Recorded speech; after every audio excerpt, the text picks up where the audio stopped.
Maybe no. I don't know. Should be this one.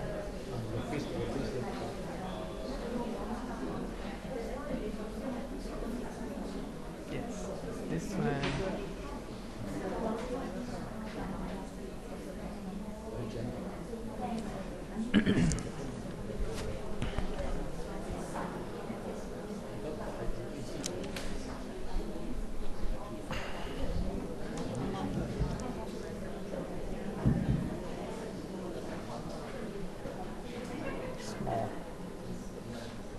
Okay, let's start class.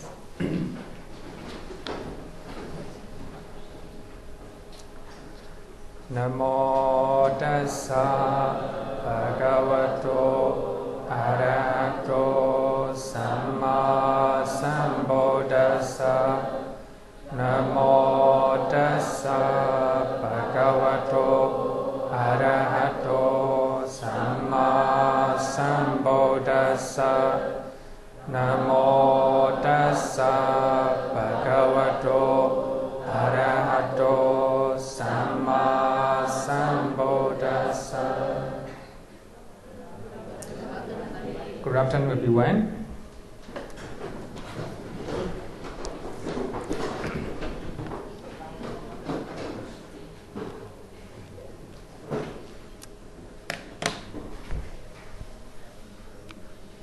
Sorry, we cannot enlarge. Actually, today we will start with the questions. As you know, in my email, I write that for those who want to ask questions, so you can also ask through the email, right? Also, today also. So when you have a question, anytime, right? So just raise your hand, so you can ask question anytime. So in this way, so we can clarify, right? Abhidhamma, and also we can understand better. So I want to start with the question, very big one, very big question. When is Abhidhamma created? Is it during the first or second Buddhist concept? Essentially, two questions are connected, therefore, so I will answer together.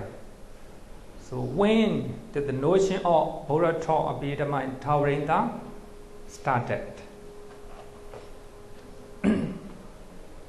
Is it immediately after the creation of Abhidhamma or during Buddhaghosa period? Very big question. Also, it's good to know, right? So early in last week, I already said that Abhidhamma is rooted in Sutta Pitaka, right? So Abhidhamma clarifying. Abhidhamma trying to clarify the Dhamma in Sutta Pitaka, right? So that means the Buddha Abhidhamma texts are not taught by the Buddha, right? But the contents. Actually, even last week I give some references, right? So by seeing those references, we can understand that the word Abhidhamma is prevalent. The word Abhidhamma is used even at the time of the Buddha, right? So when the monks are discussing about the Dhamma, so it is called Abhidhamma. Abhidhamma means about the Dhamma. Now we are teaching and learning about the Dhamma. So this can be also called as a Abhidhamma, right? Abhidhamma. The most clear thing is in Vinaya Pitaka. So normally the rules and regulations for the monks and nuns are called Vinaya, right? But in Mahavagga Pali and also Theravada Pali, these two texts mention that about the word Abhivinaya, right? So that means Vinaya means the rules and regulations formulated by the Buddha for monks and nuns, right? Abhivinaya means further definition of those rules and regulations. So if we look at those terms, so we can, we can make conclusion that, so the idea of Abhidhamma started at the time of the Buddha, right? At the time of the Buddha. And as you know, so we have learned 3 versions of Abhidhamma, right? So the Buddha taught Abhidhamma in Tawadensa, that's the first one. And the Buddha came down at lunchtime, then taught to Venerable Sariputta, a very brief of the Abhidhamma, condensed of Abhidhamma, right? So that is second version. And the third version is the Abhidhamma, Venerable Sariputta, he preached Abhidhamma to his 500 disciples. So that is third version, right? So that we have Abhidhamma Pitaka that we have now is the Abhidhamma taught by Venerable Sariputta. So even that we can say that current 7 Abhidhamma texts are not taught by the Buddha, right? By Venerable Sariputta. Even the commentary confessed about that. So anyway, the way Bhikkhu Bodhi said in his book is very beautiful. And he said that the Buddha is just like a designer. A Venerable Sariputta is an engineer to build the houses, right? So the Buddha just gives a design, right? A general idea of the Dhamma. The Venerable Sariputta trying to elaborate, right? Those Dhammas in deity using different method. So for that reason, so many scholars said that we can find the traces of the history of Abhidhamma in Pali Canon as well. In Majjhima Nikaya, Sutta number 9, Sammadeti Sutta. Sammadeti means right view, right? Sammadeti means right view. Actually, in Magga Sanyutta, so we have 4 noble truths, right? So the first one is Sammadeti. In Magga Sanyutta, the Buddha defined what is Sammadeti. Sammadeti means knowing 4 noble truths, right? Knowing 4 noble truths. You really know about suffering, the original suffering, and cessation of suffering, and the path leading to cessation of suffering. So if you know those 4 noble truths, that will be right view, right? In some Magga Sanyutta. But in Sammadeti Sutta, Venerable Sariputta defined right view, adding so many definitions. So the first one is, if you know the right things and wrong things, kusala and akusala. If you know good deed and bad deed, that is right view. So that cannot be found in Magga Sanyutta, right? So Venerable Sariputta started, this is the first definition of right view. So if you know good things, so you have a right view. If you know bad things in a right way, so that is the right view, right? And second definition of right view, Sammadeti, is that the root of, you know the root of good things, kusala mula, and the root of bad things, akusala mula. That is loba, dosa, moha, right? Loba, dosa, moha. Second definition, right? Second definition. And like this, Venerable Sariputta defined right view, I think about 4 or 5 definitions. So at the end, he said that knowing dependent originations, also right view. Knowing Four Noble Truth, also right view. So like this, he gives so many definitions of right view, right? So therefore, we can call it even Samadhi Sutta, Majjhima Nikaya 9, right? Sutta number 9 can be called Abhidhamma, right? Abhidhamma. So Venerable Sariputta define, right? Analyze the word Samadhi in details. Even Samadhi from Majjhima Nikaya, right? We can call it Abhidhamma.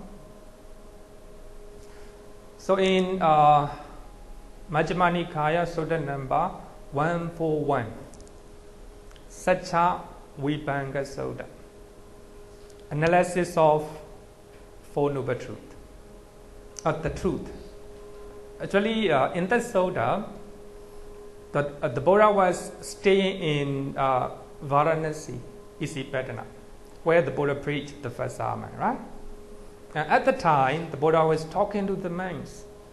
So monks, for one time, I was preaching the Four Noble Truths to the group of 5 monks, right?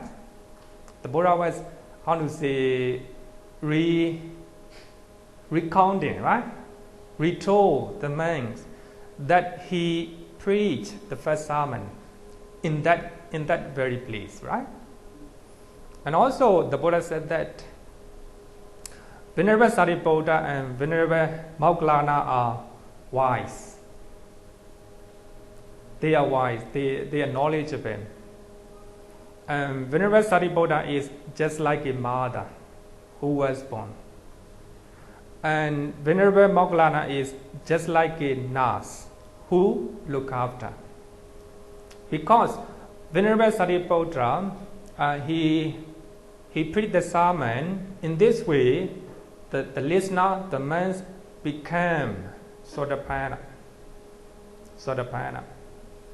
Then Venerable Moggallana trying to admonish them to become Sakadagami, Anagami, Arahant, right? Arahant. So Venerable Sariputta is just like a mother because he tried the monks to become Sotapanna. Becoming Sotapanna is very important. So if you become Sotapanna, you are destined to become other things, right? Sakadagami, Anagami, Arahant. So the Buddha praised Venerable Sariputta. And also he further said that Venerable Sariputta is able to teach Four Noble Truths. Actually, the Buddha didn't praise like this. Only Venerable Sariputta he praised. So just like me, Venerable Sariputta can preach Four Noble Truths. So there are so many discourses taught by Venerable Sariputta because he is praised by the Buddha and praised by the other monks as well, right?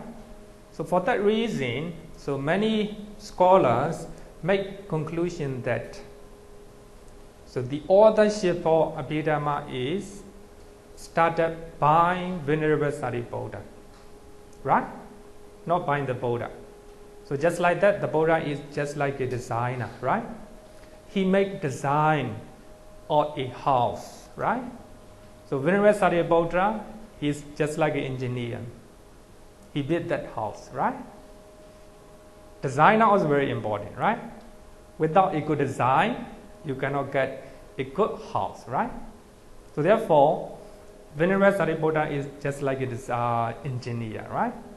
So for that reason, but Theravada tradition maintain that so 7 Abhidhamma texts are the word of the Buddha.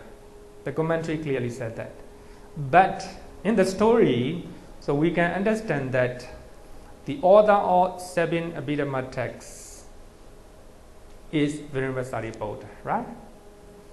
And other schools, just like Theravada, So they clearly said that some of the Abhidhamma texts are written by or preached by Venerable Sariputta. They clearly stated that, but not Theravada, right? So we can say that Abhidhamma is started even at the time of the Buddha. Of course, later after that, after the Buddha passes away, and the Vinaya and Dhamma, Vinaya Pitaka and Sutta Pitaka are recorded in the Buddhist councils. But later on, the monks, they develop the philosophy of the Dhamma. They're trying to analyze, they're trying to define, right, the Dhamma that they have taught, that they have learned. So in this way, so Abhidhamma is developed. So we can call it is the gradual development of the Dhamma, right? So actually, according to Theravada tradition, after 100 years after Buddha passing away, the first Buddhist council was held, right, in Vesali. So by that time, there was a dispute regarding with Vinaya rules, right? So there are 10 Vinaya rules. Actually, even though Theravada recorded like this, Mahayana sources, they said that it's not about Vinaya rules. It is about the Dhamma or teachings. Some monks, especially what they call it Mahasiva, Arahant Mahasiva, and he put forward some other views. Just like Arahants, they have doubt. Like a doctrinal controversy arises, right? So for that reason, the second Buddhist council was arranged, right? So this is what Mahayana sources said. But according to Theravada tradition, second Buddhist council was held because of the Vinaya rules, right? The disputes about Vinaya rules. But at the third Buddhist council, it is the commentary of Theravada text, Pali text, clearly mentioned that it is because of the doctrinal views, right? Therefore, Kathavetu, second text of the Abhidhamma, right? Sorry, number 5 of the Abhidhamma text, 7 Abhidhamma texts, is written at the time. The name is Kathavetu. So the points of controversies. So there are 500 controversies, 1,000 controversies. So in that text, 100 disputes about the Dhamma is discussed. Actually, I have explained, right? Some of them. Just like we can feed hungry ghosts directly, like this, right? But Theravada tradition doesn't agree on that. But some of the monks, they put forward their idea like this, right? For that reason, Theravada monks, senior monks, have to answer, giving references from the Pali Canon, giving references from Sutta Pitaka, right? Sutta Pitaka. So therefore, at the third Buddhist council, it became 3 Pitaka. So 3 Pitaka was known at the time of third Buddhist council, right?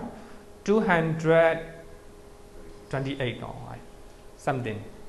200 after 228 years or 26 or I forgot it. So after Buddha passing away, third Buddhist council was held. So in that third Buddhist council, so Abhidhamma Pitaka was officially accepted, right? Officially accepted as a Pali text, right? Pali text. So that is the history of Abhidhamma. I hope you get the answer, right? Any question?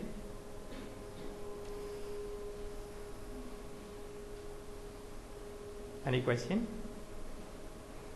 Okay, so then we can continue. I also have one question from one of the students. And the question is, Bande explain about ultimate realities.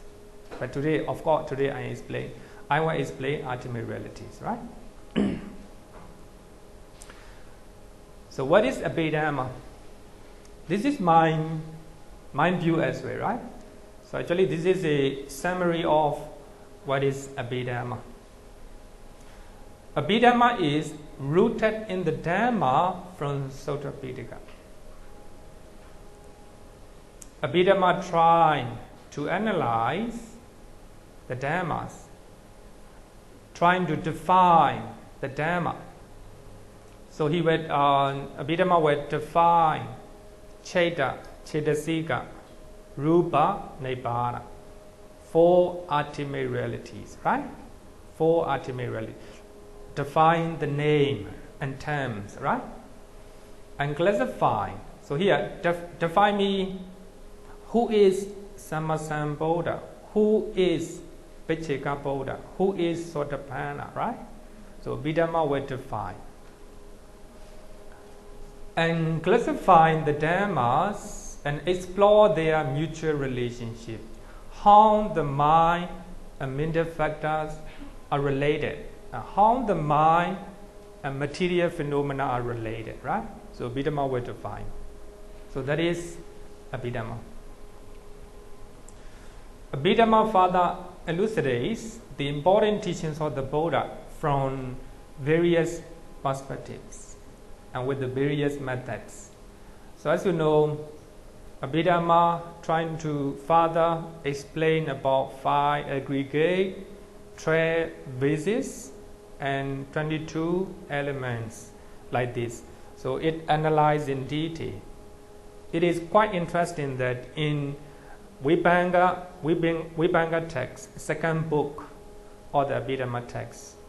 So they use Abhidhamma method and also Sutta method, 2 methods, right?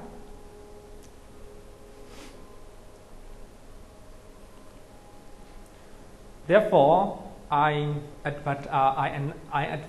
use the line in the advertisement.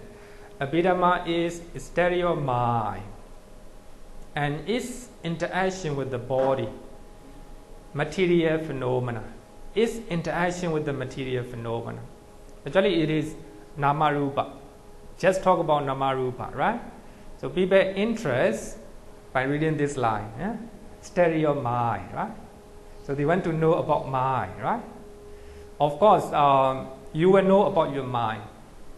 How Abhidhamma define the mind, right?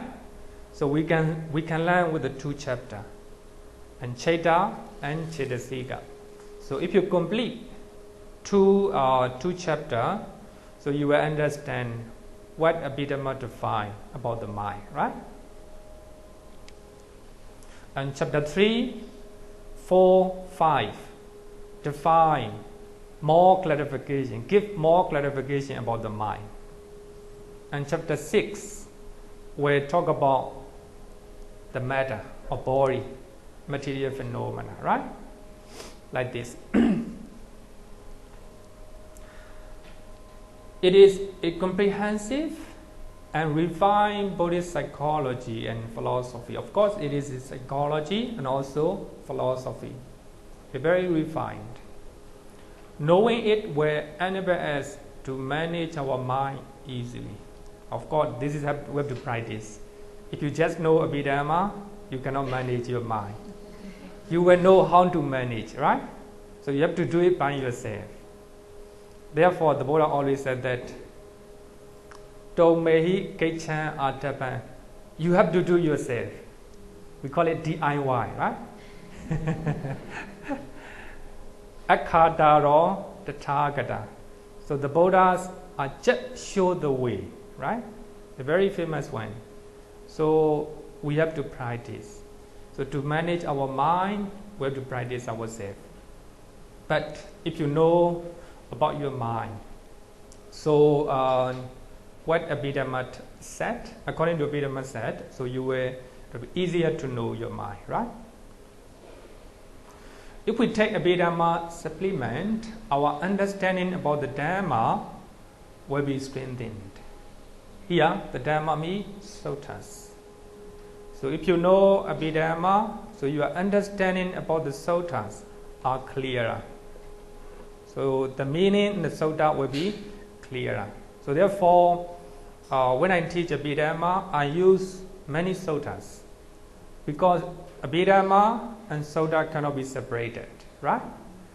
So if you know Abhidhamma, you understand suttas very well, right? Easier to understand. So supplement, this is supplement, right?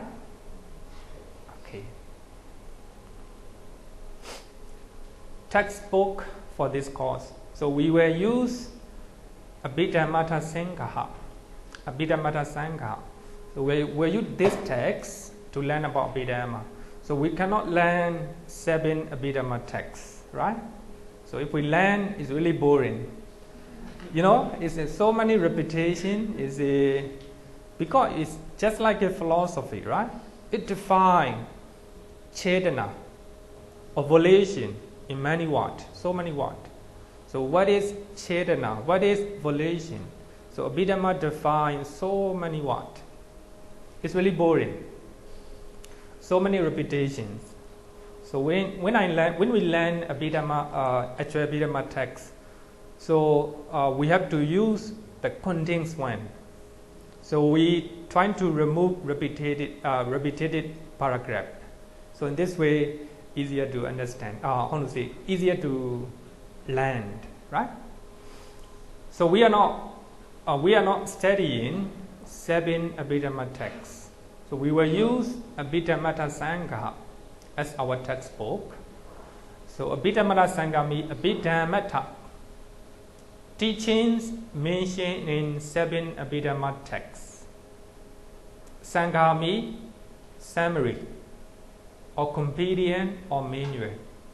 So this text trying to summarize all the teachings mentioned in 7 Abhidhamma texts, right? Not only 4 ultimate realities, but also Panyati. Panyati means concept. It is a concise summary of Abhidhamma with a clear picture of its main outlines.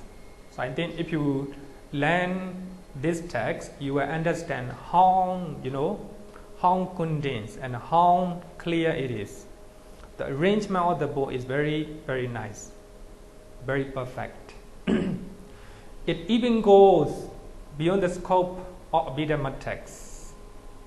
Go beyond the scope of 7 Abhidhamma texts, even though it is very small one. So it is a go beyond 7 Abhidhamma texts. So therefore, one of the very famous very famous scholar monks in Myanmar, Lady Sayadaw, said that if you learn this text, Abhidhamma Sangha, so you will know both Abhidhamma and Sutta Pitaka. 2 Pitaka, right? If you really know this text, you know the summary of all the teaching from Abhidhamma and Sutta Pitaka, right? So therefore, this text is very important. So the author is from South India. South India. Kanchipur, nowadays, Kawedi. Actually, in previous time, it is known as Kanchipura. Kunchiparan, sorry. Nowadays, Kunchiparan in southern India. It is near the sea. So some scholars said that even Venerable Mahabuddha is from Kanchipura, southern India, right? So he is believed to live between 10 and 11th century AD. So there are so many, the views about when he was born. Some people say that 5th century AD. Some said 6, 7, 8. Actually, it's before 12th century AD. It is quite sure, before 12th century AD, because the definition or further definition of Abhidhamma Sangha is written 12th century AD.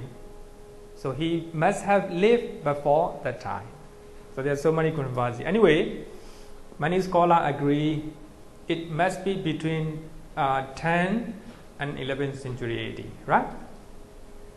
So actually it is called commentary, Abhidhamma commentary. Normally the commentary define Pali Canon, right? And give so many definitions, became very big. But this one is not like that. Very small one, trying to accommodate all the teachings, all the contents in this small text. So I forgot to bring this book. Very small one. It's smaller than this one. Very small one. Only 50 pages. 50 pages. Very small one, right? Therefore, it's very concise summary of the Abhidhamma.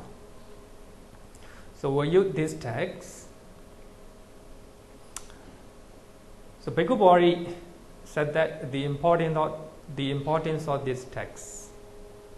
It is regarded as the indispensable key to unlock 7 Abhidhamma texts, to unlock the great treasure store of 7 Abhidhamma texts. So it's very important. So for those who want to learn 7 Abhidhamma texts, we have to learn this one. Therefore, in Myanmar, so we have to learn by heart and try to understand this text before we learn 7 Abhidhamma texts, right? So therefore, this is the key to go to 7 Abhidhamma texts. Very important. So if you know Abhidhamma Sangha, you know the contents of 7 Abhidhamma texts, right? So this one is translated by Shwezan Aung, the Burmese scholar, 1910. Because at the time, Mrs. Reed David from England, she is translating the first Abhidhamma text, Abhidhamma Dhammasangani. So at the same time, she is trying to translate Abhidhamma Sangha at the same time. But she is not satisfied with her translation. So suddenly she received the hard copy of translation of this text. So this guy, he sent the copy to England to publish for publication. So therefore, she is very happy, and so she forgot about her translation and she published this one, right? So the first translation of Abhidhamma Sangha, right?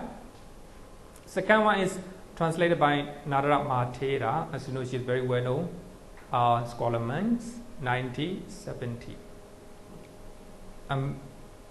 And this one, Bhikkhu Bodhi translated this one. Actually, he was edited, and also he adds explanation of each paragraph. So therefore, this is a very, complete and also reliable book. So he wrote this one.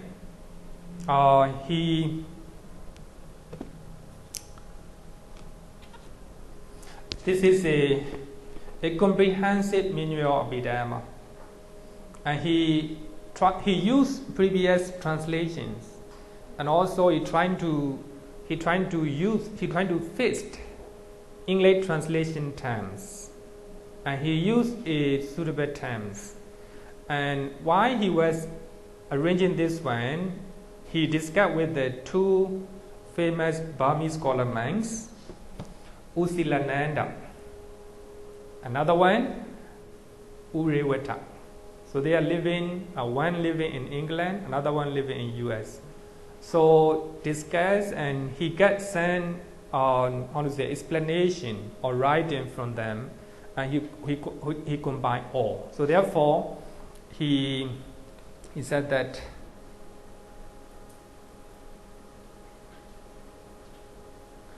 generate editor. He used generate editor, right? He just edited this book. Anyway, he made a lot of effort to make this book happen, right? So we will use this book, translation of Bhikkhu Bodhi book. And the fourth one is translated by Rupert Cathin and R.P. Vijay Ratney. I think he is from Sri Lanka, I think. Sorry, I do not know this guy. But Rupert Cathin is currently the chairman of Palita Society, the president of Palita Society. He is expert in Pali, in Sutta Pitaka as well as Abhidhamma. He is now writing a book called Mapping the Mind. Mapping the Mind. A comparative study of Theravada Abhidhamma texts and Savadivada Abhidhamma texts. So he's trying to compare these two texts. I think this will be very useful books to learn Abhidhamma. So actually, I don't have this one, this copy. So currently, we will use translation of Bhikkhu Bodhi, right? These are English translation book. So actually, I recommend to read 3 books. Number 1, a comprehensive manual of Abhidhamma. And number 2, handbook of Abhidhamma, written by Usilananda. So we have 3 volumes. And number 3, Abhidhamma in daily life. Shinjanaka Vivansa. Actually, the title of my course is Abhidhamma in daily life. Actually, I'm not taking from this book because we are running Buddhism in daily life course on Monday, every Monday. So I was teaching. I'm teaching in the Monday class as well. So by that time, when I teach, they encourage me to teach Abhidhamma. So I give the name Abhidhamma in daily life, right?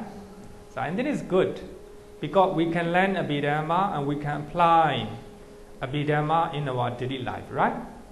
So this is the book written by Usilananda. We have 3 volumes. So as I said, so the first one will be given maybe 4 weeks later. So this one only serious students, right? Only serious students will give to you. So I'm not sure. We don't have this one. So this one is. I am told that this is the best Abhidhamma book written in English.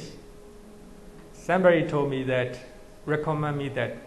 So this is the best Abhidhamma book translated in English. Very easy to understand. In Myanmar, actually the title of the Myanmar book is a Practical Abhidhamma. Practical Abhidhamma in Burmese. So actually this is meant for lay devotees, not for the monks and nuns. So therefore, scholar monks Ashin Janaka Vivansa is very famous one in the 20th centuries. So he is I would say the most famous monk who wrote so many books, and he write book for the monks and nuns as well as for lay devotees, and he used layman terms so to explain Abhidhamma. So the idea is to practice. So therefore, very clear. So for those who want to donate for printing, you can do so. It's a very good book, right? Very good book. Actually, we don't have this one. For those who want to donate, so you can print, right? Okay, these are. I will give you soft copy of these 3 books. Maybe tomorrow. Tomorrow night I will send a soft copy of these 3 books, right? So before you get actual books, you can read, right? You can read. Okay. Now we are going to learn 2 truths. In Sutta Pitaka, so we have 4 noble truths, right? 4 noble truths. But Abhidhamma gives 2 truths, only 2 truths, right? So we're going to learn. So before we learn, so I want to introduce the origin of the 2 truths, right? The history of 2 truths. I think we should know it. So in this way, we can understand Abhidhamma better.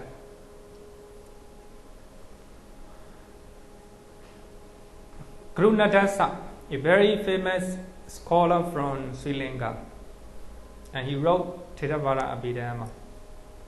So in his book, he said that in earlier texts, Sabbe Dhamma, Pali, Sabbe Dhamma means all things in general sense. So whereas the Abhidhamma use it in a technical sense to mean the basic factors into which all things can be resolved.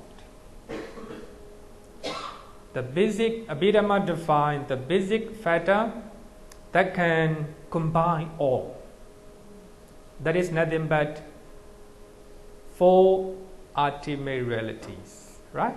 4 ultimate realities. But in earlier texts, me Sutta Pitaka. In the Suttas, Sabbe Dhamma, here, the Dhamma means all things, right? Abhidhamma defined, Abhidhamma used as a technical term.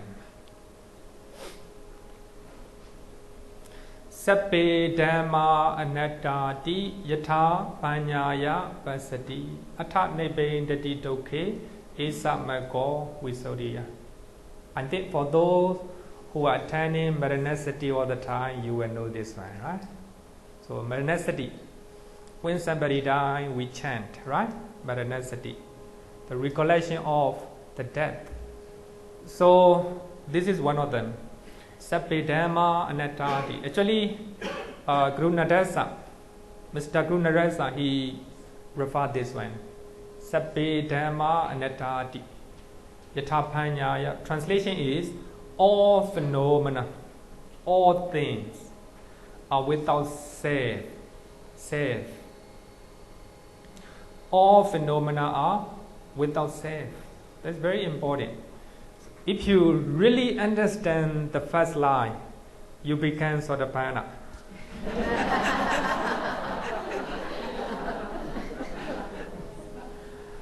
Not from the book,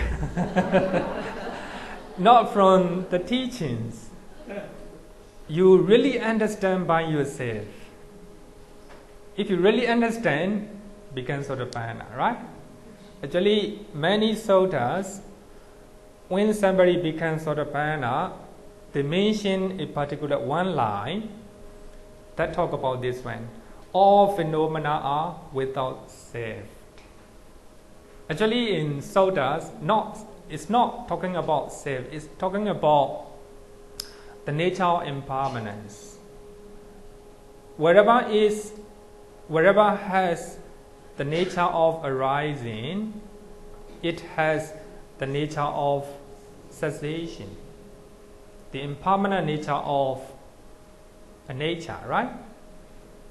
You was born, arises, right? In this world. You will disappear, right? If you understand that nature, then you become Sotapanna. Everything. Your anger arises.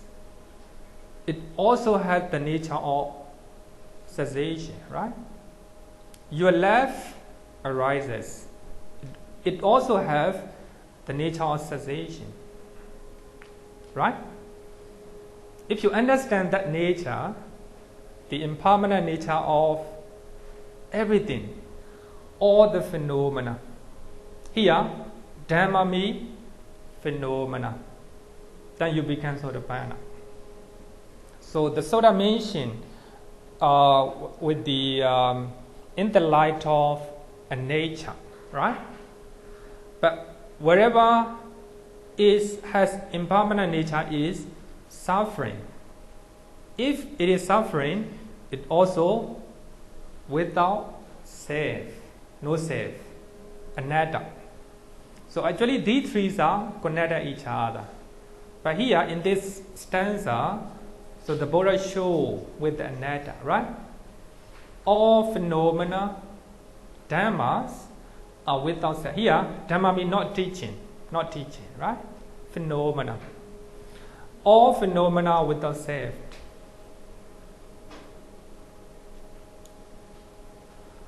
When one sees this nature with the inside wisdom means Vipassana, right? One weary of suffering, one will discuss about suffering. Suffering is nothing but 5 aggregates.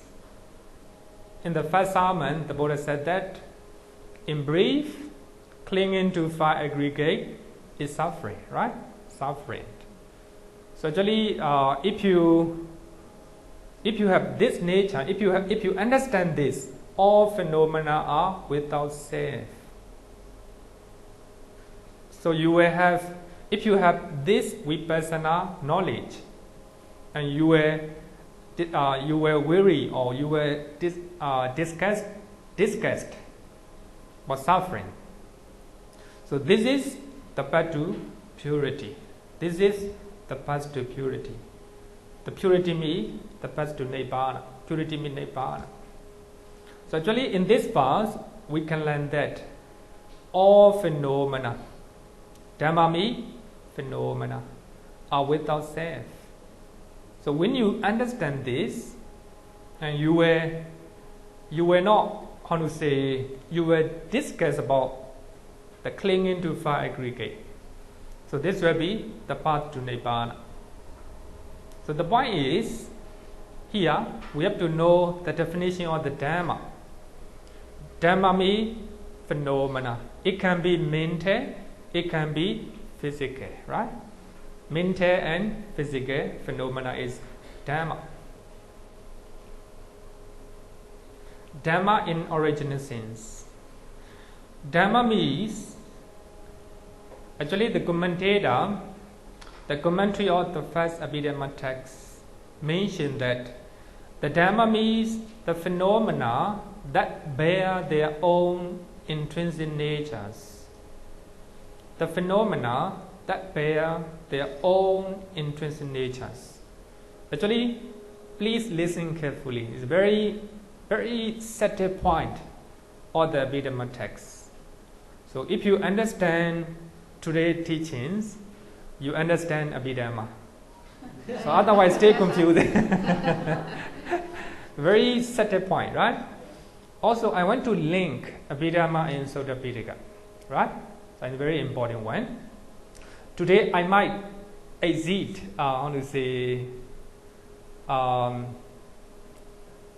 usual time, because I will reserve 15 minutes for question and answer, right?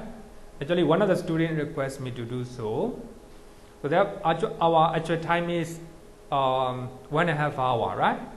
1.5 hours. And for today onward, so I will reserve for 15 minutes. So that means altogether 1 hour and 45 minutes. I hope for those who don't want to listen Q&A session, so you can leave, right?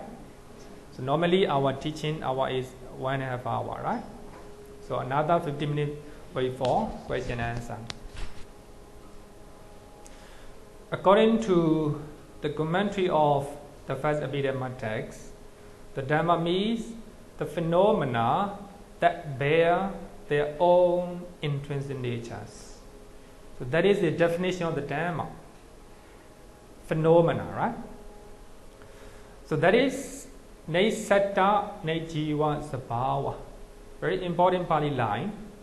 Ne satta. Satta means being. or individual. Jiva means soul, what we call soul or self, whatever name you use. So that implies that it's solid, permanent entity that exists forever without changing. So that is called Jiva, right? Naisata, Nejiva, Sabhava.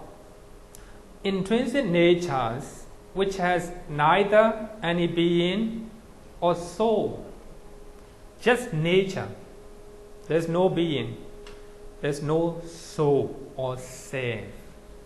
That is called Dhamma. In summary, so we can understand that it is the Dhamma means intrinsic natures, intrinsic phenomena, just nature, right? So I will explain details. So for those who want to know the actual definition, you can go to the expositor, page number 50. So intrinsic natures, just like that, solidity. So this one, the book has the nature of solidity. Therefore, I can hold it, right? I can hold it. Solid, very solid, right? Solidity. The book has intrinsic nature of solidity. And also cohesion. Cohesion. That is a water, right? That's water. Water has the nature of cohesion. And also motion. Motion. My hands are moving, right? My hands are moving. That's motion, the nature of motion. There's no Venerable Chakapala, right?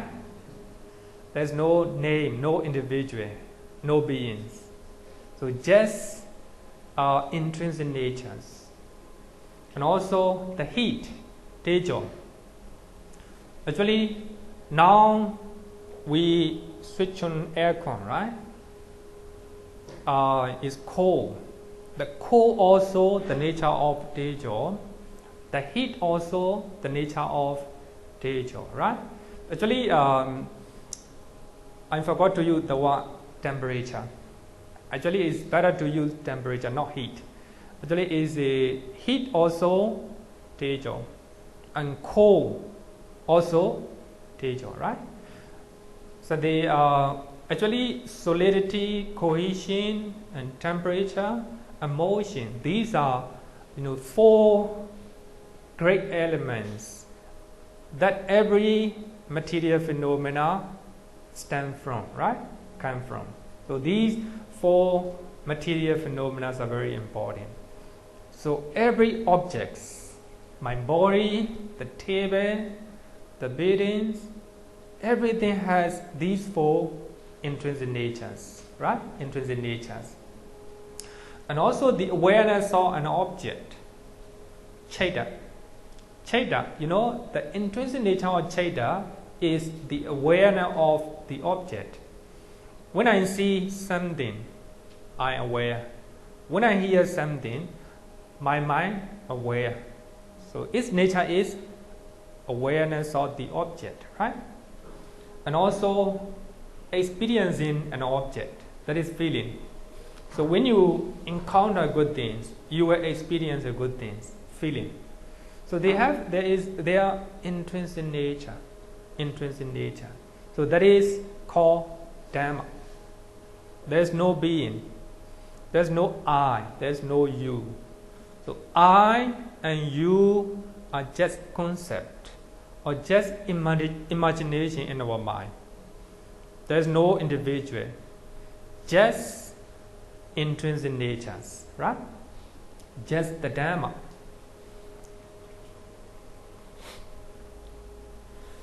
To reject the theory of soul theory, the Buddha used his teaching as a Dhamma. As you know, the Buddha used his teaching as a Dhamma Vinaya, right? So Vinaya is Vinaya Pitaka. The Dhamma is all his teachings. So the Buddha intentionally used this one. That's very important. The choice of language, the choice of terms is very important for the Buddha. If the Buddha use other terms, it may lead to misunderstanding. So the Buddha used the word Nibbana. The Buddha didn't use Moksha or Moksha. Because the Buddha intentionally used the word Nibbana to distinguish his teachings, his philosophy from other religious teachers. So that is very important. So the Buddha used his teachings as a Dhamma. The reason is he went to reject the theory of soul. He went to distinguish his teaching from the teaching of Hinduism, the teaching of Jainism. That's very important. That the Buddha intentionally used the Dhamma, right? His teaching. So here, soul. What is soul? Actually, in Pali, it is called Atta. Atta. Atta is translated as soul or self, right? Soul or self. Sometimes it is used as a Sakkaya deity. Sakkaya deity means Kaya means is solid entity. Kaya means not your body. It's solid entity. Sami together with. So a solid entity that exists permanently. Actually, you may, I think you know that apart from Buddhism, apart from Buddhists, the people from other religions, one way or another, they believe the idea of soul, whatever they call it, a solid entity that exists forever. So that wrong view is called Sakkaya deity. For those who become Sotapanna, he eradicates Sakkaya deity, wrong view about the soul or self. Because he himself realized and he himself understands that the mind, mental factor, material phenomena, he himself understands that everything arises and disappears. Arises, disappears. He himself understands in his mind through his own experience.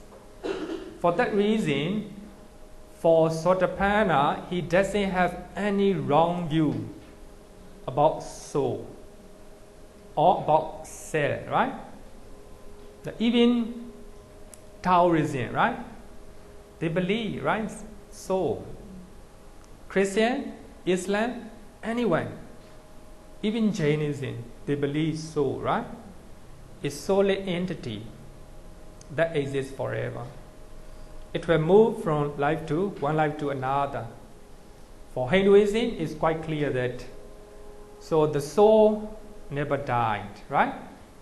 You do good deed, so your soul will be purified. Then move to another life, so that soul doesn't die.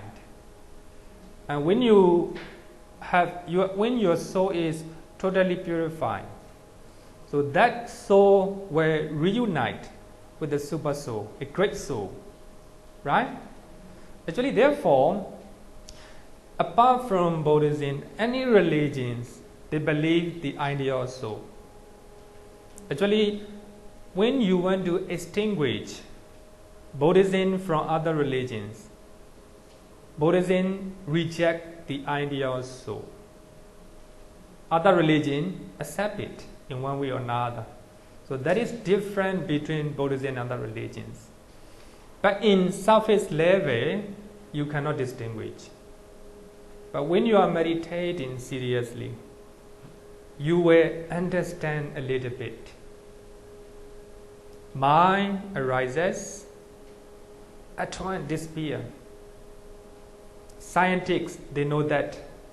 They use very powerful microscope, right? They look at the body. The cells in our body arises and disappear, right? And new cells come in and they die, and new cells replace. Impermanent, right? everything changing. But when you meditate, and when you have a very powerful concentration, then you can analyze your mind and also your body. But at the end, you will understand that everything come and go, arises, disappear, arises, disappear. There's no point to attach. So when you really understand the nature of mind and material phenomena, based on the theory of non-self, right? Non-self, anatta, then you become Sotapanna, right? Sotapanna are the one who realize the truth, who understand the mind and matter in their true natures. We call it in Pali, Yatha Buddha Jnana Dasana. So they see everything in their true natures. Actually, the Buddha is not inventing them.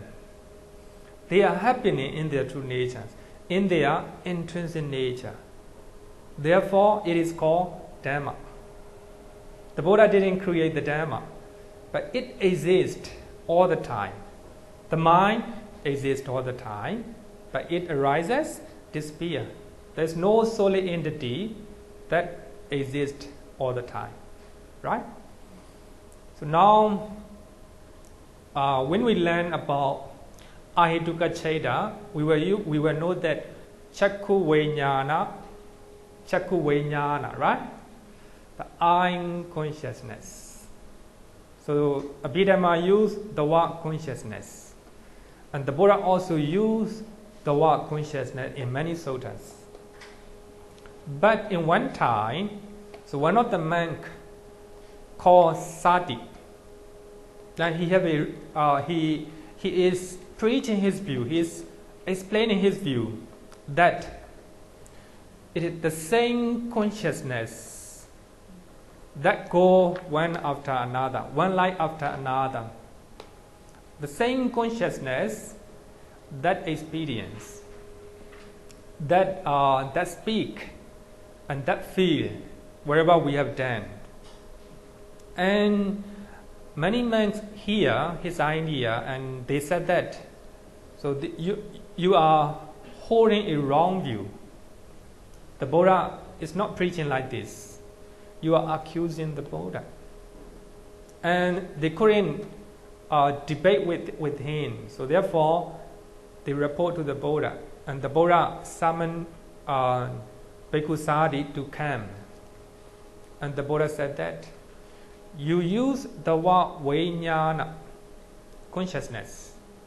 The word Vijnana. What do you mean by that? And Bhikkhu Sati said that it is this Vijnana, this consciousness that speak, that feel, and that experience. Actually, he used the word Vijnana, not the word Atta, not the word Jiva. But the idea is, he believed that very Vijnana is moving one life after another. That is the idea of soul, right? Whatever language you use, whatever name you use, if you are thinking that a solid entity that exists permanently, that is wrong view. That is called Atta. That is called Sakaya Deity. Sakaya, right? So whatever name you use, so as long as you are thinking that a solid entity that exists in your body or outside of the body, whatever you think, whatever you give the name, the same. That is called soul theory. The Buddha purposely used the word Dhamma to reject the theory of soul. Everything, our body, our buildings, the trees, the country, everything is composed of mind and matter. Mind and matter. So there's no I, there's no Singapore, there's no Mangala Vihara like this, right? Just mind and matter. So therefore, Abhidhamma trying to analyze mind and matter. So therefore, commentary give the name Nama Rupa Precheda. Nama Rupa, mind and matter. Precheda, trying to analyze the teachings that analyze mind and matter, right? So if you can analyze mind and matter with your own wisdom, Vipassana, right? Inside wisdom, then you become Sotapanna. Of course, learning Abhidhamma will not become Sotapanna. So you have to practice, right? Of course. Abhidhamma will give you the map, right? The map. So you have to use that map and you have to go by yourself, right? The Buddhas are just show the way, right? You have to go by yourself. Abhidhamma is just like a map, right? So therefore, and then Rupa getting you mapping the mind, right? Mapping the mind. So the Abhidhamma is just a map, right? So we have to use it to go to Nibbana, right? The word Dhamma and Dhatu are interchangeably used in suttas. Dhatu means element. Actually, it's very good point, this one. So Dhatu means element. So actually, when you analyze your body, a lot of element, right? So you can analyze the water, a lot of element. So actually, therefore, science can give very precise terms, right? To understand about the nature of everything. So they give a very precise terms and names. Even the water, they give different name, right? They give, what is it? H2O, like this. So there are many elements in the water, many elements in our body, right? That is the nature, right? Intrinsic natures in the body, in the water. The Buddha clearly said that everything, sentient beings, of the buildings, of the trees, that consists of 4 great elements: solidity, cohesion, temperature, and what is it? Motion. Thank you. Motion, like this. So consists of those 4 great elements. So we can find the water in the air. Do you believe? Now you believe. Because you're using aircon, right? Surprising, right? The Buddha already told you. In the air, 4 great elements, right? In the water, 4 great elements. In the water, you can find air as well. The heat, temperature as well, right? And motion as well, like this. So, the element, the Dhamma and Dhatu are interchangeably used by the Buddha, right? By the Buddha. That's very important. Dhatu. Nibbana Dhatu. Nibbana Dhatu. Nibbana is used as a Dhatu element. Nibbana doesn't have any soul or any say. Nibbana, Dhamma the same, right? So therefore, the word Dhamma and Dhatu are used interchangeably in the suttas, right? So therefore, commentary also define the word Dhatu similar to the word Dhamma. Then you can see commentary on Itiodaka, sutta number 44. Sutta number 44. Let's talk about Nibbana. So there are 4 suttas that talk about Nibbana. So very difficult to understand in those suttas. But the word Dhatu is used there, right? So even Nibbana, there's no such a thing called soul. Because in Hinduism, they believe that that we have material life. They call it material life, right? We are here and enjoy material life. And they also have spiritual life. So when they do meditations, when they do good deed, then they can reunite with the super soul, great soul, right? And they live spiritual life. So according to their idea, after somebody becomes saint, right? In their religion, and they still have soul.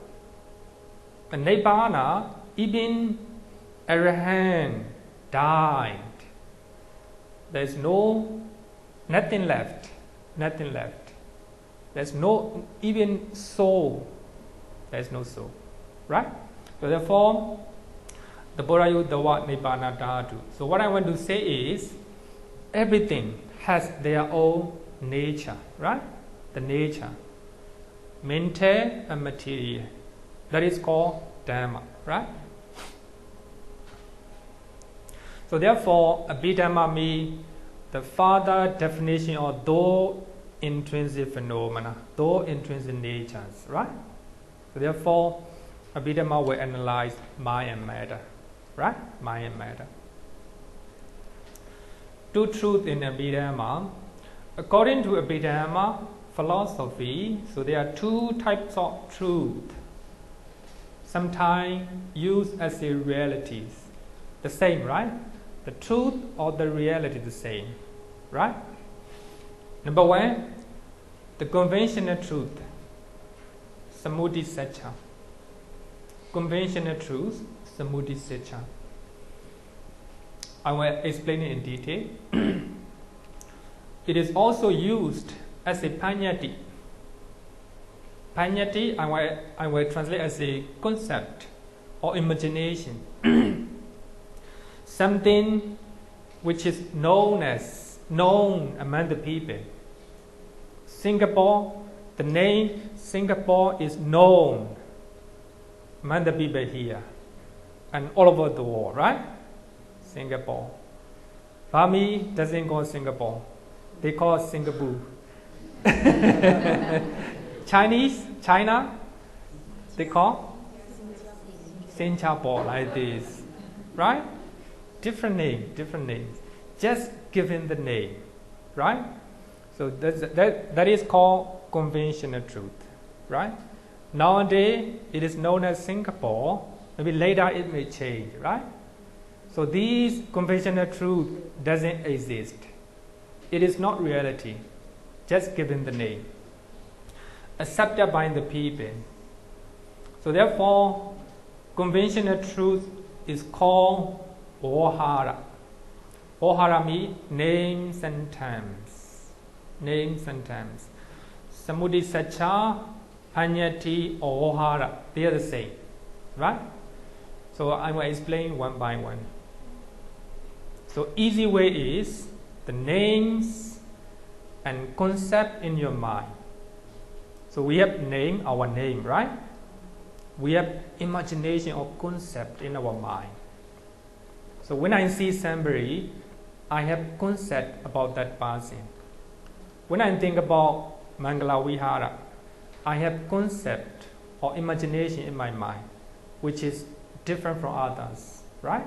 So these are called Panyati, Samudhisacca. So they doesn't exist actually. Another one is called the ultimate truth. Ultimate truth. Sometimes we use absolute truth. Sometimes absolute reality. Ultimate reality. The same, right? The same. So just paramata sacca. So we have two truths in Abhidhamma. But in Sutta Pitaka, we have four noble truths, right? Four noble truths. So we'll explain one by one. Conventional truth. Attahi atanonato kohi nato prosiya. Is there anyone who knows these lines? Have you ever heard of these lines? If you haven't heard of these lines, trying to memorize, trying to learn by heart. Very famous one in Dhamma.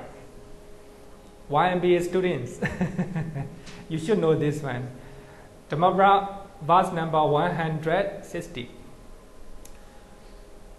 Actually, this is only half of the verse poems. Oneself indeed is one's own refuge. Here, the word atta. The Buddha used the word atta, right? How can others be a refuge to one? So if we translate, I myself indeed is my own refuge. Here, this is a conventional truth. People are using the word atta, indicating, many people may indicate that atta, myself, self, right? The idea or concept in our mind, even Buddhist, for those who haven't become Sotapanna, you still have that concept. I. Huh? When I was very young, when you are very young, you have concept I. When you become older, you still have that idea, that concept I, right? I concept. That is called conventional truth. Conventionally, it is truth, but it doesn't exist. So therefore, we always said that there's no I, there's no you, just mind and matter, right? Just mind and material phenomena. But here, the Buddha used the word atta. Oneself indeed is one's own refuge. The Buddha rejects the ideal atta, the ideal self, the ideal soul in his teachings, right? But he used the word atta. He used the word atta. So in this verse, for the sake of convenience, very important line.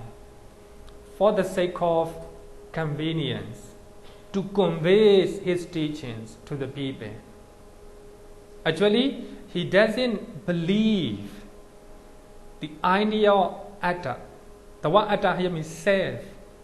Normally, people in India, they believe that is self, right? Mindset, yourself, right?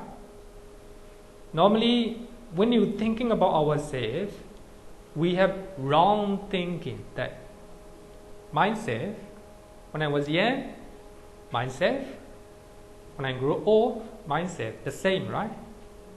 Actually, we have a wrong view. As long as you do not become Sotapanna, you still have Sakkaya deity, right? Sakkaya deity, a solid entity that exists forever.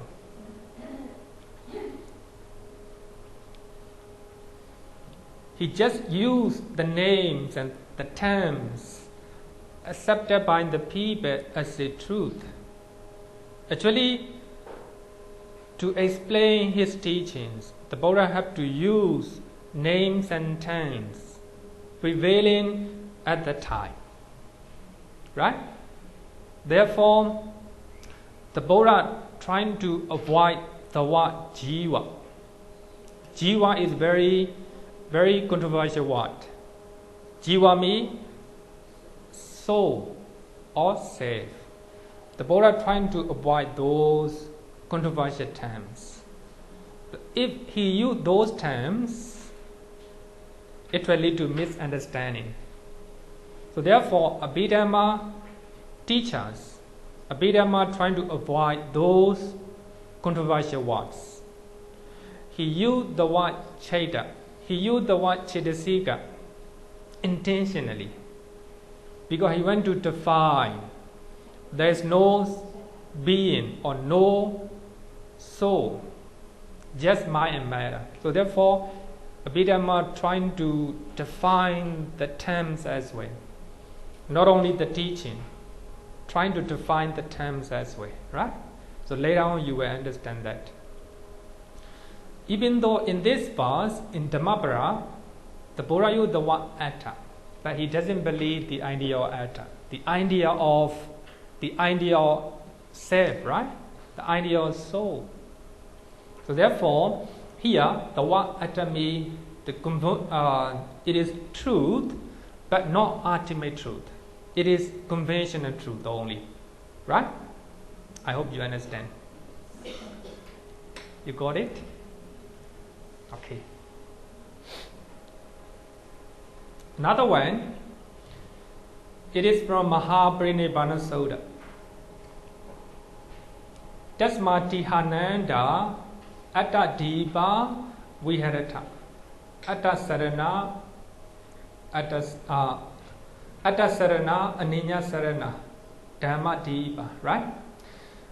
Therefore, Ananda, be islands unto yourself. Here, yourself. The same atta, but according to context, we have to translate yourself or myself, right? Therefore, Ananda, be islands unto yourself, refuge unto yourself, seeking no external refuge, with the Dhamma as your island. Atta dipa, Dhamma dipa. Here, atta, the word atta, it's not indicating the idea of soul. So the Buddha, even though the term indicate, what the Buddha indicates is different. He just used for convenience sake. Because people are talking using the word atta. Just to convey his teaching, he used them. Actually, it's not ultimate truth, right? Ultimate truth. Because the reason is in previous one, attahi atanonato koinato prosiya. Because I got this idea to quote this one, because one of the scholars, a famous scholar from England, and he said that the Buddha accept the idea of soul, idea of self, not soul, idea of self in some of his discourses. He said that, quoting these lines. Because he doesn't understand it is just conventional truth. The Buddha is not accepting as the ultimate realities. The Buddha is not accepting as a Dhamma intrinsic nature, right? Intrinsic nature. And he's a very famous scholar from England. He indicates this one, quoting this one. And he used that the Buddha accept idea of self. He doesn't understand about conventional truth and also ultimate realities. So therefore, we need to understand Dhamma. Also, it is also good to understand Abhidhamma as well, right? So in this way, you understand Dhamma much better. So if you do not understand, understand, if you see the word atta, so you will have misunderstanding. But here, as you know, the Buddha was the last day of the Buddha, right? The last day of the Buddha, the final days of the Buddha. So by that time, the Buddha was staying in one of the village nearby Vesali. So at the time, the Buddha was seriously ill, even fainted. Do not remember anything. Then for some time, he recovered from that illness. And Venerable Ananda said that, so the Buddha, when you were seriously ill, I was so worried that I do not know what to do. And I also have a strong belief that the Buddha will not leave the Sangha without saying anything. He said that. He has very strong belief or faith that the Buddha will not die without saying anything. By that time, the Buddha said that Ananda, I have preached the Dhamma and Vinaya. The Sangha, what the Sangha is expecting from me. He have already preached the Dhamma and Vinaya, right? So when I die, the Dhamma and Vinayas will be your teachers. I'm getting old. And he said this one. Therefore, Ananda, be islands unto yourself, refuge unto yourself, seeking no external refuge, with the Dhamma as your island. Here, the Dhamma means 4 foundations of mindfulness. So you can read the story and you can read the teachings in Mahaparinibbana Sutta, Tika Nikaya, Sutta number 60, and session 2, paragraph number 26. So you can read go there and read yourself, right? A very beautiful suttas. So if you learn Mahaparinibbana Sutta, so you will know the actual and historical Buddha. You will meet actual and historical Buddha, right? So therefore, it is very famous among the people, right? Mahaparinibbana Sutta. Here, what I want to point out is, here also the Buddha used the word atta. So atta means the Buddha used it conventionally because it is accepted by the time, accepted by the people at the time as a language, right? He used it as a, just to convey his teachings. Actually, he's not believing soul or self, just conventional truth. It is also truth, but not ultimate reality.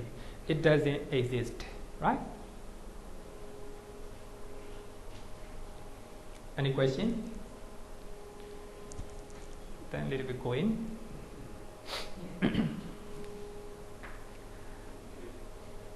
The conventional truth is the truth accepted by common consensus by the people. Singapore is accepted name, right? Your name is accepted in your family members or in your surroundings. Mangala Vihara is accepted as a temple, right? Later, if change to other things, this Mangala Vihara will not have name, right? So changing all the time, doesn't exist, right? Doesn't exist. It can be names or terms of the concept or the imagination that form in the mind. So when you hear something, concept in your mind, when you hear elephant, I say elephant, right? The point is ultimate reality. The name elephant, just concept. But in your mind, you have concept. Elephant, you hear the animal, right? Very big animal. That's concept. That doesn't exist reality. Elephant also composed of mind and matter. Only mind and material phenomena. That is ultimate reality. The name, concept in your mind, right? These are conventional truth.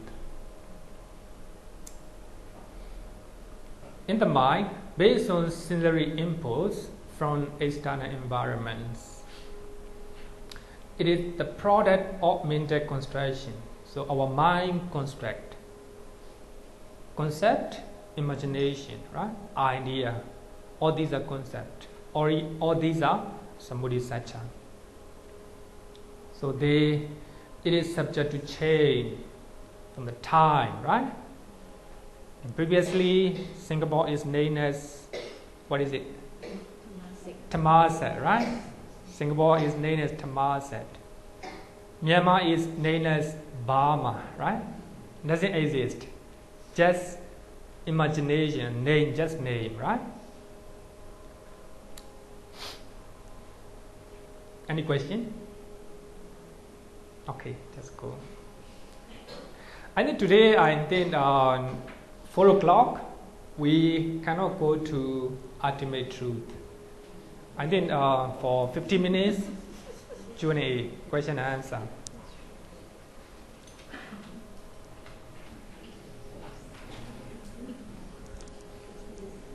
Anything about Abhidhamma? Okay.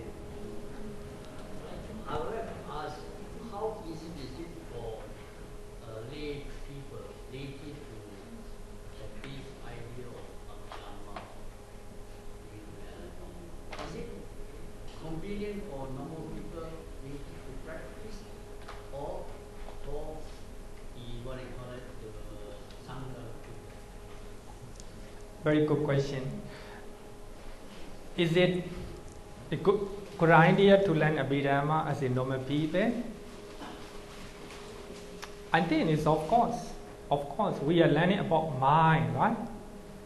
You can use the knowledge of your mind in daily life, as well as when you are practicing meditations, right?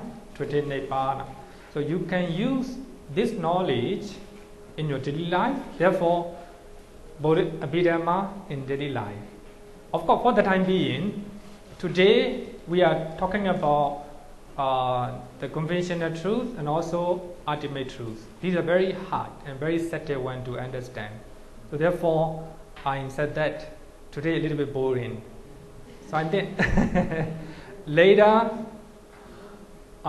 most of them will be related to your daily life, right? Not only for meditation. Mostly, this class designed for applying Abhidhamma in our daily life, right?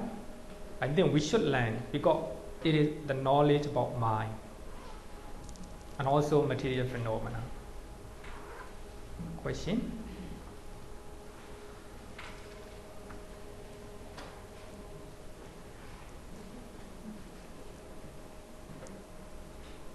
So actually I should not comment on practitioner. There are two groups of friends. One practitioner, they only they always emphasize on study the Sutra Abhidhamma, but they don't meditate, they don't think of the practice. Another group, they don't think about the Sutta, they just meditate and able to see the phenomenon of the mind and body. Your comment. Okay, very good. Actually, there are two types of people. One type, just learning suttas and Abhidhamma, not practicing at all, just for the knowledge, right? I think it's also no good. People who are practicing meditation,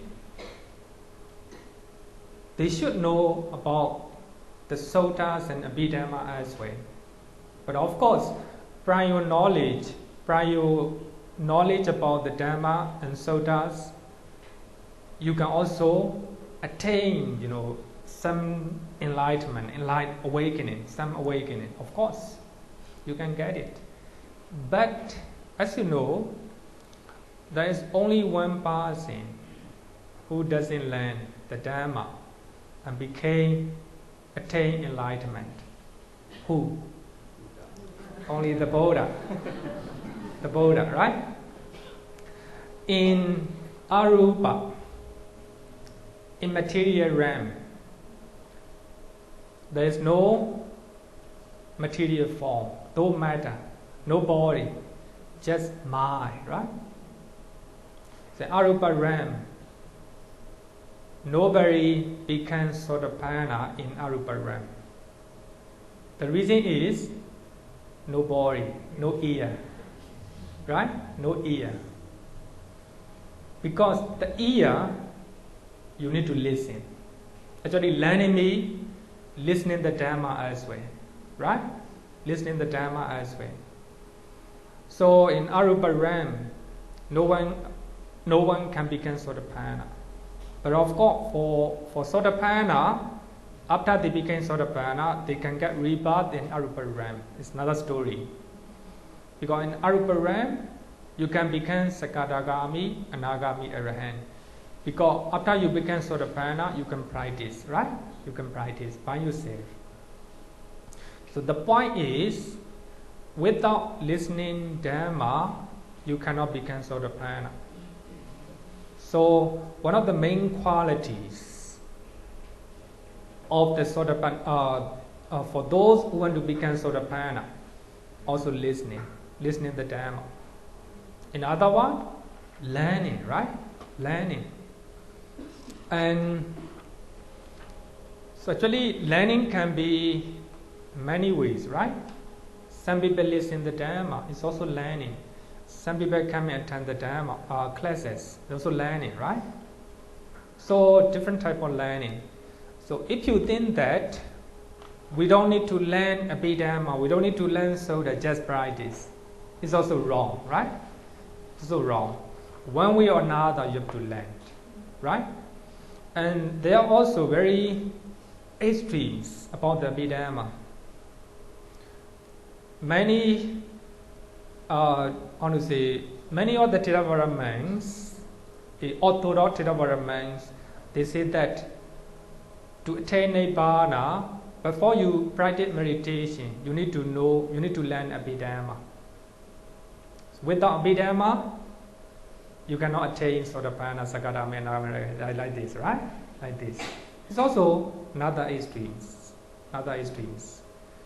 Abhidhamma, we have learned that Abhidhamma is nothing but an analysis of mind and material phenomena.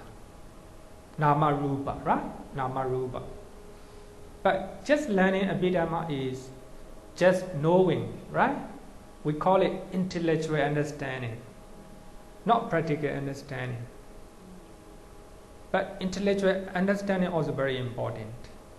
So through intellectual understanding, then you become practical understanding, right? It's very important. So we need to. It is important not to go to extremes. When we don't need to learn Abhidhamma, nonsense, right? Ajahn Brahm said that, nonsense. These are two extremes. Actually, Abhidhamma is very good to understand, to know about the Dhamma, right? Because it's analyzed mind and matter. Also, so when we learn about Samadhi, I think when we, next week, I don't know whether we reach there or not. When we learn about the first session, I will explain, right? The importance of intellectual understanding and also the practical understanding, right? Actual understanding. So I think it is important not to go extremes. Some people think that we don't need to learn Abhidhamma. Some people say that we must learn Abhidhamma. Without Abhidhamma, you cannot attain separate enlightenment like this. Two extremes, right? So Abhidhamma, if we understand that Abhidhamma means analytical knowledge about mind and matter, very important, right? Very important, of course. Especially for the teachers, very important to understand about Abhidhamma. I think time is up. So thank you for the questions. From today onward, so we will spend 1.5 hours teaching, right? And during the teachings, you can also ask questions. Then after teachings, there will be 10 or 15 minutes for question and answer, right? And also you can send the questions through the email as well. So just like today, I explained, right? A very good way to understand Abhidhamma.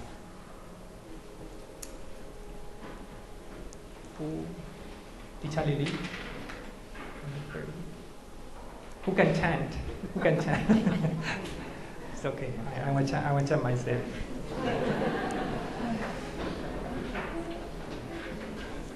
Oh, sorry. I forgot to put.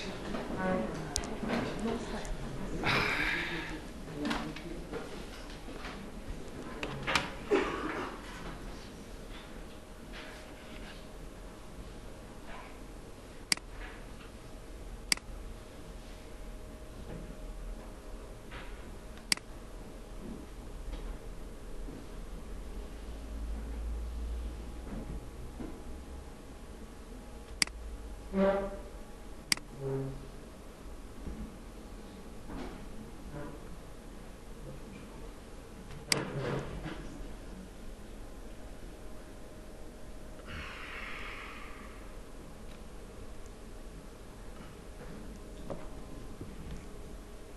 palms together.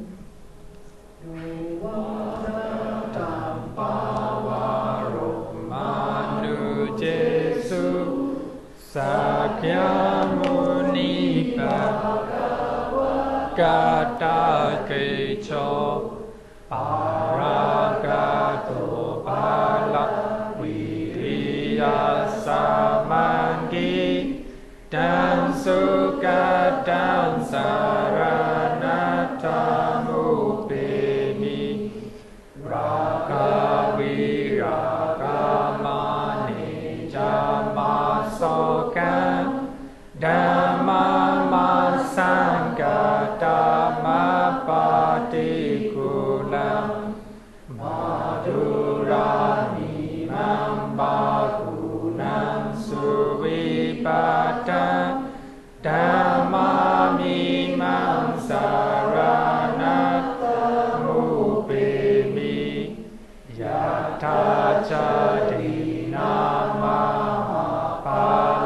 mahapalamau Chatusu susisu buddhisa yugesu Ataja bhogata dhammadasate Sangami mam saranatamu bemi Sadhu, sadhu, sadhu. Thank you, Dr. Okay. For those who haven't marked your attendance, please mark your attendance before you leave. Thank you.